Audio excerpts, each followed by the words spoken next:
Hello, my friend, and welcome back to another episode of the Colorful Futures podcast. I'm your host, Leora, career coach, talent acquisition consultant, and the founder of Colorful Futures. In this show, we talk about all things related to careers and business through the lens of the lived experience of marginalized folks, people with intersectional identities, people who have been historically underrepresented in business and in corporate work. You can expect to hear real stories, tips, and advice from myself, as well as other guests on the show. And our goal is to help you build a successful and sustainable career where you can be your authentic self. So this episode is actually the last episode of the first season of the Colorful Futures podcast. And it's really wild to think about where we started and where we are now. So what has changed in that time period? So much.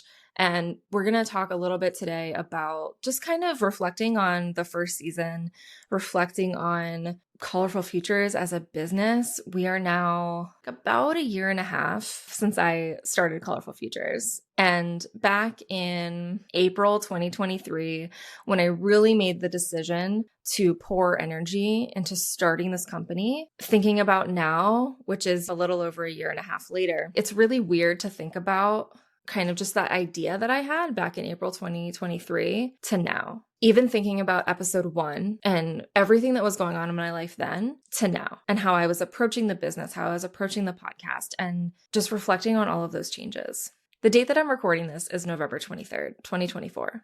12 days ago, we had November 11th. So a big manifestation day. And I believe it was maybe a week or so ago that we had the full moon in Taurus, which for me as a Taurus rising was a very significant day, a very big day of continuing that manifestation energy, pouring into setting intentions, manifestations, connecting to my values, my goals, my vision.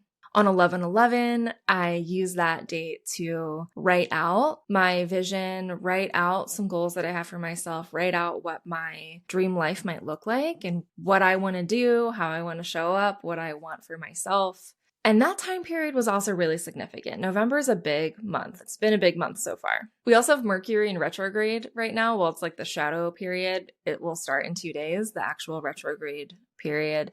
And so there's just a lot of planetary astrological shit happening that is influencing so many people, myself included, and just amplifying this sort of period of growth, period of change. Right before 11/11, on November 10th, was the second anniversary of the date that I lost my dad. So that day was also really significant for me, of just reflecting on the last 2 years, what's changed, reflecting on my business was huge, because a large reason why I started this business was because I had the opportunity to do so from losing my dad, from losing my job, from just reconnecting and being reminded of how finite life is. And if you haven't, there's a whole episode I recorded earlier this season that was about how losing my dad impacted me, specifically around living an authentic life, showing up in the world the way that I want to, reconnecting to my values. So if you want to hear more about that, check out that episode.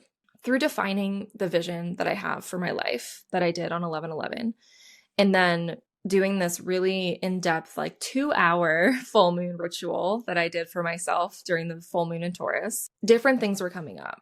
I was thinking about, how do I build the life I want? How do I pour intention into the goals that I have? How do I manifest them for myself? And also thinking about the business. We have this really scary and difficult political climate right now that was also happening at the beginning of the month with Election Day, and just the result of that, and how that impacts my community of queer folks, how that might impact myself, specifically how that impacts my loved ones, and just how important that is for me to support them and support my community. And just all the implications of that really made me kind of revisit my own values, revisit the values of Colorful Futures, revisit, what does this change? Does it change anything? Does it change a lot? Does it change everything? And just riding the roller coaster of that, reminding myself to stay rooted and grounded in how I want to show up in the world, what's important to me. Through all of this, I'm also reevaluating my business. I'm reevaluating, does what I have to offer make sense for what this community needs?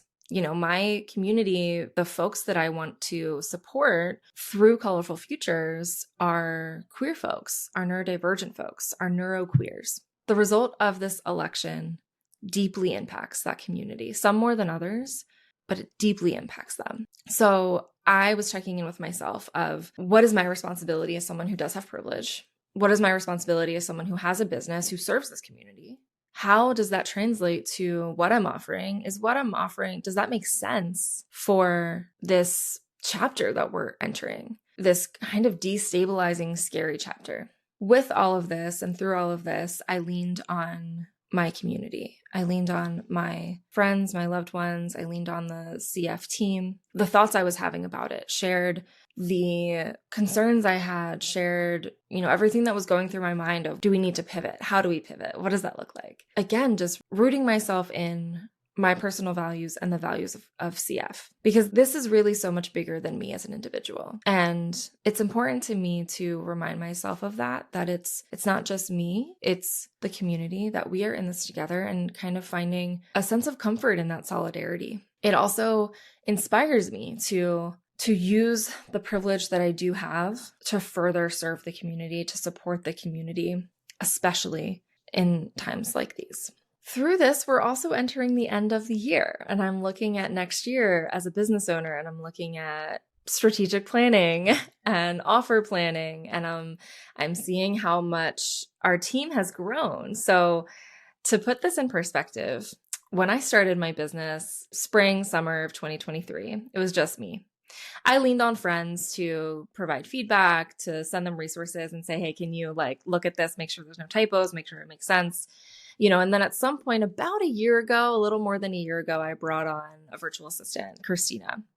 Christina's a close friend of mine. We've known each other for years, and I needed help with some stuff, so I brought her on. We worked together for several months, and that was a slight adjustment of, okay, I don't have to do everything on my own. I'm leaning on this person to help support me in the tasks that are draining my time and energy. Back in June of this year, about 5 months ago, is when I made the decision that I was going to start the CF podcast. I had reached out to a prior client who had offered a month or two prior to help support me if and when I decided to start this project, to start the CF podcast. We talked, and we decided to work together starting in July. The idea, or I think it was starting in August, and the idea is that I would record in July and he would start working for me in August. And when I started the pod, if you've been here since the start, or if you've listened to episode 1, Do It Scared, I felt so much imposter syndrome around starting this show. I felt so much imposter syndrome of recording the first episode. It was really hard for me to get started. The only reason I did was because I knew that I had hired an editor. I had hired Dev, and I needed to get him footage. So I was like, I guess I better press record, and whatever happens, happens. Whatever I say is what I say. That to me was a pure definition of imperfect action. I had made the decision to start the project. I had connected with someone else who was going to help me bring that to life. And really that connection is what provided me much more structure and more accountability to actually do the damn thing, no matter how it turned out. And if I go back and I look at that first episode, my setup wasn't really cute. I had a blank wall. I was using my webcam. It looked like we were chatting on the most boring Zoom call. But I did that, and I recorded a few more episodes, and Dev and I worked together to improve my setup, to improve the quality of the show, the content of the show. And now looking back, this being episode 13, I look at the show so differently. I feel so much more positive and optimistic and confident in the show, in how I show up, in the potential for this podcast and the potential of CF. By allowing myself to try something. I had had a podcast before. I was doing all the work myself. I maybe did a few episodes before I gave up, and I gave up that business as well. So that was also sort of this inner script of you don't want to do the same thing. You want to take this seriously. You want this to succeed. And allowing myself to make a decision on making this project come to life, on taking imperfect action, even if things weren't the way that I wanted them to be, if the aesthetic wasn't right, if I was shaky, if my asthma was acting up. And so even my voice in that first episode, I remember just really having a hard time. I let myself go through all of those messy beginning steps that were kind of uncomfortable, going through the messy middle, and coming to now where we've had a full season, 13 episodes. We've had 2 guests on the show. We have more guests that have been recorded for season 2, more to come. We're talking through, the potential for the podcast, the potential for CF as a whole.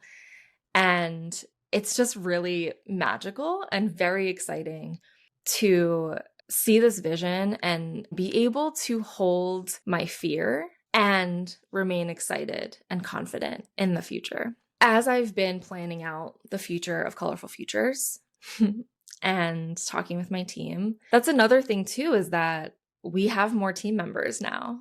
So a year ago, it was just me and Christina. As of August, it was me and Christina with Dev about to start. Now we have more team members. We have a part-time admin, Nicole. And because Christina needed more support as CF grew, as my responsibilities grew, we actually brought on my executive assistant, Lena, and Christina moved into an operations manager role. And so now is in a more strategic position, is helping me manage all the projects and manage the folks that we've hired. I've brought on other freelancers as needed, other contractors as needed to support my client work as well. In just this season of the podcast, there's been this shift from me being a solo business owner with a little bit of support to being a fucking business owner, where every week we get time card reminders and payroll reminders. And it's still so surreal to me every Wednesday when Christina reminds the team to put their time cards in. I see that message and I'm like, damn, if only past me, who pressed record on episode 1, who felt so unsure if this was the right move, felt so unsure if all of this would be worth it, if only she could see me now. So much change has happened in the last few months that has allowed me to step into this new role, that have allowed me to step into my true authentic self. Now I can navigate the world, navigate my business, navigate showing up every day in a way that is truly aligned with my vision for my life. It's aligned with how I want to show up. It's aligned with my personal values, my business values. And that's been really beautiful for me to experience. And I sometimes get too zoomed into the day-to-day, the details of the day-to-day, that I forget to celebrate my wins. I forget to really reflect on how much we've achieved because I'm just, focused on the next thing. Even when the podcast was launched, Christina had to remind me to slow down and take a moment to celebrate that. And I really appreciate that. We all deserve to have people in our lives who will remind us when we aren't acknowledging our achievements and accomplishments, because you deserve that. And that's something that I've been really working on practicing. And I've suggested to others that they do the same, of taking a moment to write down what you did that day. Write down what you did that week, that month. If you're going through a period of transition and you're reflecting back on maybe where you were last year, maybe you moved and you're figuring out, what did I even do with this move? Did I do anything? Is my life any different? It's just really reflecting on that and writing down all the things, internal and external, that have shifted for you. And I'll bet you that you'll find more than you think. And day to day, that could be things like writing down, oh, I contributed to this idea. I reached out to this person. I made this plan. I texted back this friend. I prepped food.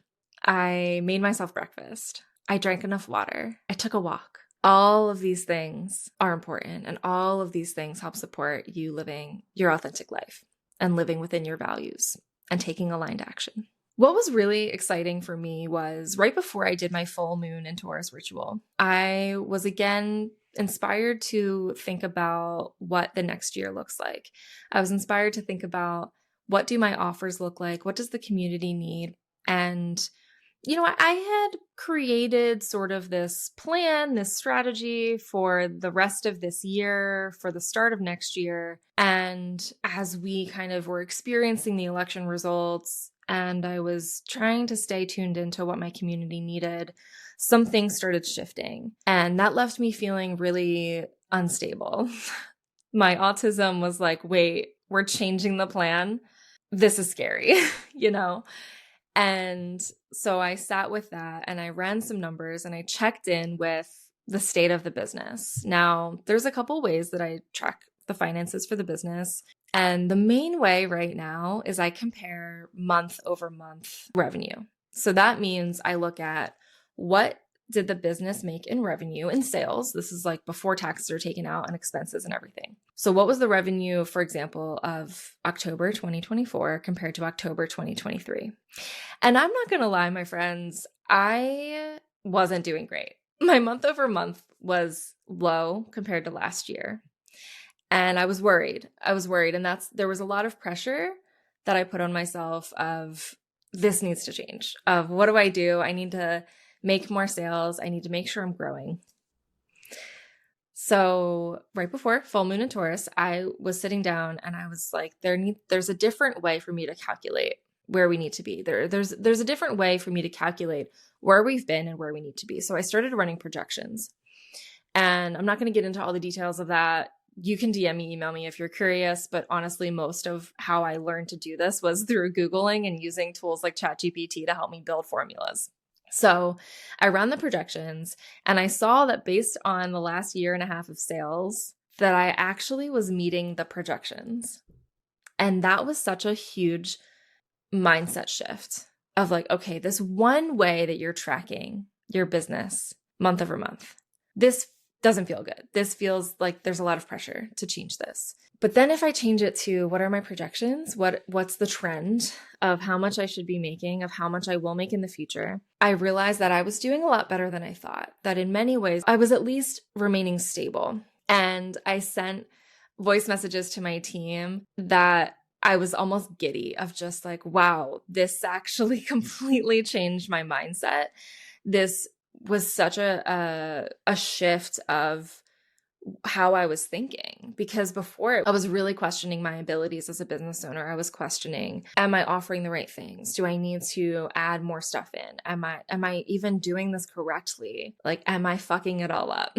And after I reran those numbers and I looked to our projections and then I looked to our goals, I really became intimately familiar with the numbers of my business and what I had to make, especially now that I have a team. I have a team that I love, that I don't want to lose. I have a team that I want to make sure that we're earning enough revenue so I could pay them. And I want to make enough revenue that I can give them raises and pay them what they very well deserve so they can earn a thriving wage, not just a living survival wage. If you've worked with me for business coaching, you know that I always say to not run away from the numbers. It's scary, especially in the beginning. It's scary to see, what are you spending? How much do you have to make? How much does your business have to make for you to earn what you want to make?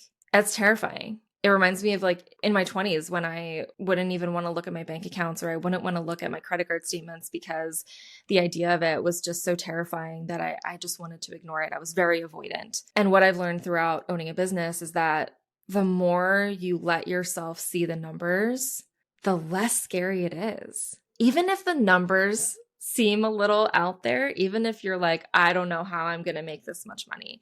I don't know where this revenue is coming from. I don't know, there's all this unknown. It feels better because you're not ignoring it. You're not avoiding it. And that is an important step of business ownership. And just really, honestly, even if you don't have a business, that's important to not avoid the numbers, because the more that you get familiar with them, the more in control you feel, the more comfortable you feel. So I was looking at the numbers and I was looking at the projections and I was writing out all of the expenses that we have. I was looking at, what did we spend last year? What are we spending next year? I was calculating the raises that I want to give my team and how much revenue we'd have to earn for that. And I came up with the numbers, and it's way more than we've ever earned. It's actually, I'm positive it's 8 to 10 times what we've ever earned. And it was exhilarating. It was so exciting to see that and say, okay, well, if I'm meeting the projections and I set these goals and I know the actions I took to earn the revenue I did in year one, and I already know the opportunities that I had to earn even more revenue, I really know where I started backing off so many times I would create a program or I would relaunch a program.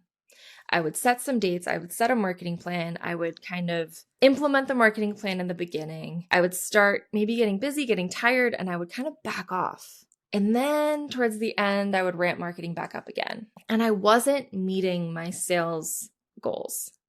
I wasn't meeting my enrollment goals because I backed off, because I would start to put myself out there. I would start to talk about the program, and then I would second guess myself, or I would see the momentum pick up and it would almost scare me. And I would back off and be like, whoa, okay, wow, like this is actually working. People are enrolling, people are interested. And there was just something that kind of made me pull back a little bit before it would be the last few days of enrollment. And I'd be like, oh, I need to get in as much as I can. You know, we're almost at the home stretch. So I know that middle part where I would start to back off, where I would be afraid, where it was almost a fear of success, a fear of like, oh my gosh, all of these people are actually interested. They're interested in working with me. They're interested in this program. This could really help them. It was a fear of that success of like, well, what does it look like when I actually meet my sales goals? What does it look like when I'm paying myself and my team what they deserve to earn? And as I said, I think in my first ever episode, oftentimes we don't know what that ideal life, what that success feels like because we've never had it. It's almost like if you always have an endless to-do list, if you always have clutter in your house, I know I do. I don't know what it would feel like to have a clutter-free home. I know that I desire it. I know that it sounds so good to have a clutter-free and a clean and tidy home. But if I think about myself in that space, it's scary because I have no idea what that feels like. I've never had that experience. And it could be beautiful. It could be magical. It could light my soul up and allow me to open myself up to so many other things I want to do. But that fear is still there. And something that's been coming up lately in different aspects of my life is the idea of fear being a passenger, not a driver. Fear will always be there. I had someone tell me that they don't hear me say that I'm scared. This person they're in the early stages of building their business. And I talk often about how fear will always be there. And like you just have to kind of accept it. And he said to me, he said something along the lines of, I don't ever hear you say that you're scared. And I'm like, I'm scared every day. I'm scared every day, all the time, especially as my business evolves, especially as I evolve as a human being. And as I enter new chapters of my life, as I enter new stages of business, new fears come up. That fear as a passenger with me on this journey so often wants to reach over and grab the wheel and turn around, wants to like press on the invisible brake that's in front of them. Have you ever been driving and like someone you're with is like a little bit of they're a little scared and they'll like try to press the brake even though they're not driving? Or maybe you've been that person too. Kind of like the driver's ed teacher who like has a second set of pedals. Like my fear passenger with every new stage wants to just pump the brakes. And so if you remind yourself that they are not driving, they're going to be with you. Fear is going to be with you. You're going to be scared. Every day there might be something new that you're afraid of. It's important to accept that fear is part of the journey. Feeling scared is part of the journey. Just like imposter syndrome, which to me in many ways is a different form of fear. Fear of being perceived, fear of not getting it right, fear of making mistakes. That's going to be with you the whole time. It's what you do with it. It's how you accept it. Whether or not you let it drive, whether or not you let it make decisions for you is up to you. But once you can accept it and accept that it's part of the process and accept that you have control, you can move forward with your fear.